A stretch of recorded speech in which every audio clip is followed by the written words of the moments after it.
Okay, let's unpack this. Today we're doing a deep dive into, well, one of the most foundational chapters out there, Genesis chapter 3. Absolutely foundational. The scene, as you know, is the Garden of Eden. It's depicted as perfect. Humanity's there, direct relationship with God. Right, trees everywhere. And importantly, two named trees, knowledge of good and evil, and the tree of life. And just one rule, really. A very clear rule. Don't eat from that specific tree, the knowledge of good and evil one. The consequence stated, or you will die.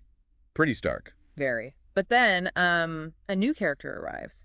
The serpent. And the text immediately flags something about it. It does. It says the serpent was more crafty than any of the wild animals the Lord God had made.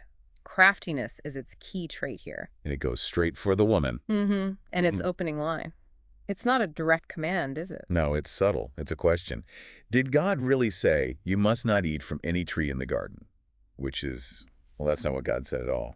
Exactly. It's an immediate distortion, twisting the specific command about one tree into this, unreasonable ban on everything. So what does that tell us right off the bat about how temptation works in this story? I think it shows temptation often starts by undermining truth, making God's command seem unfair, overly restrictive, maybe even slightly absurd. Planting that seed of doubt. Precisely. Creating wiggle room where there wasn't any before. And the woman, she corrects the serpent. She clarifies, no, we can eat from the trees, just not that one in the middle. And she even repeats the consequence God gave, or you will die. So she knows the command and the stakes. But the serpent doesn't back down. It just doubles down. It really does. A direct contradiction. You will not surely die. Just flat out calls God a liar. Bold move. And then it offers a motive behind God's command. Yes, it reframes God's motive entirely. It suggests God isn't protecting them, but actually withholding something good. This is where it gets fascinating. The serpent claims God knows that eating the fruit will open your eyes.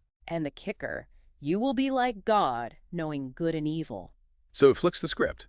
Death isn't the outcome. Enlightenment is becoming godlike, even. Exactly. It presents this forbidden knowledge not just as facts, but as a pathway to divinity, something God is jealously guarding. It taps into aspiration. So the woman standing there, God's command, warning of death on one side, serpent's counteroffer. Be like God, gain wisdom, don't worry about death. And the text walks us through her thought process. She looks at the fruit, influenced now by the serpent's word. Right. It says she saw it was good for food. That's the physical appeal. Then pleasing to the eye, the aesthetic. And finally, desirable for gaining wisdom, the intellectual, the promise of that godlike knowledge. It hits on multiple levels, doesn't it? Physical, visual, intellectual desire. It's presented as a very compelling package. And after that evaluation, she acts. She takes it and she eats. And the text adds that detail. Her husband was with her, apparently the whole time, silent. His passivity is quite striking there, and she gives him some fruit. And he eats it too. No argument, no hesitation mentioned. And the result is immediate. The eyes of both of them were opened. But not like they suddenly had better vision, right?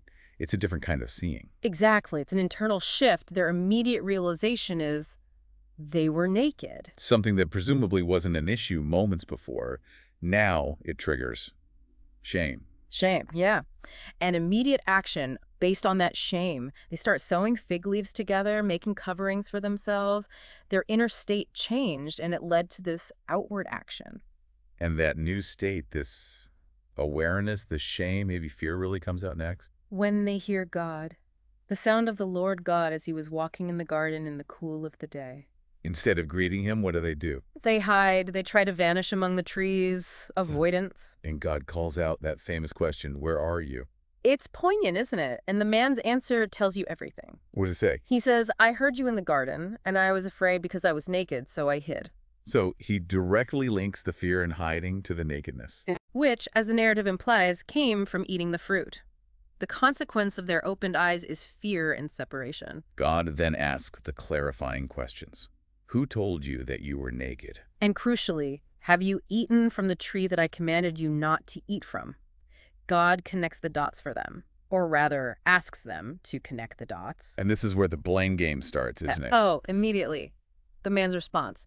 The woman you put here with me. Wow, not just the woman, but the woman you put here. Exactly. He deflects to her and even subtly implies God shares some responsibility for giving her to him. She gave me some fruit from the tree and I ate it. Passing the buck. So God turns to the woman. What is this you have done? And her response, same pattern. The serpent deceived me, and I ate. So man blames woman and God. Women blame serpent. Nobody takes full ownership of their choice to eat. It's a key human dynamic depicted right here at the start, this avoidance of responsibility. Okay, so the actions are done, the blame is shifted. Now come the declared consequences. God addresses the serpent first. Cursed. Above all animals, crawling on its belly, eating dust, a real humbling. But then there's that prophecy almost. Yes, the declaration of enmity, ongoing conflict between the serpent and the woman, between their offspring. He will crush your head and you will strike his heel. It sets up this long-term struggle, even within the curse. Then the consequences for the woman. Pain in childbearing, specifically mentioned, as greatly increased, and a shift in the marital dynamic. Your desire will be for your husband, and he will rule over you. Very specific impacts. And finally, Adam, the man. God addresses him directly. Because you listened to your wife and ate. The consequences for him are tied to the earth, to work. The ground itself is cursed because of him. So no more easy living in the garden. No. It's going to be painful toil to eat from it all his life. The ground will produce thorns and thistles. Work becomes hard. By the sweat of your brow you will eat your food. Until you return to the ground, since from it you were taken, for dust you are, and to dust you will return. Mortality and struggle, directly linked to the disobedience. It's presented as the new reality, the consequence of gaining that specific knowledge. It frames the human condition, work, pain, death, as flowing from this event. In the midst of all this, there's a small note. Adam names his wife Eve. Yeah, because she would become the mother of all the living.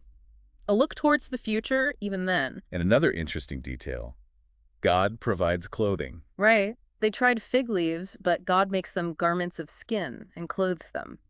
An act of care, perhaps, even after the judgment. Then God makes this statement. Yeah.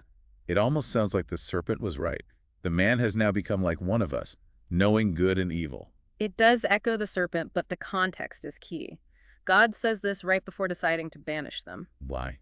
What's the reasoning given? To prevent them from also reaching out, taking fruit from the tree of life, and eating that too. Which would mean? Living forever. The implication is that living forever in this new state, knowing good and evil, with the accompanying shame, fear, broken relationships, cursed ground that's not desirable, that needs to be prevented. So immortality in a fallen state is seen as, well, worse. That seems to be the logic here. So banishment is the result. The Lord God banished him from the Garden of Eden to work the ground from which he had been taken, back to the dust, essentially. And the path back is blocked.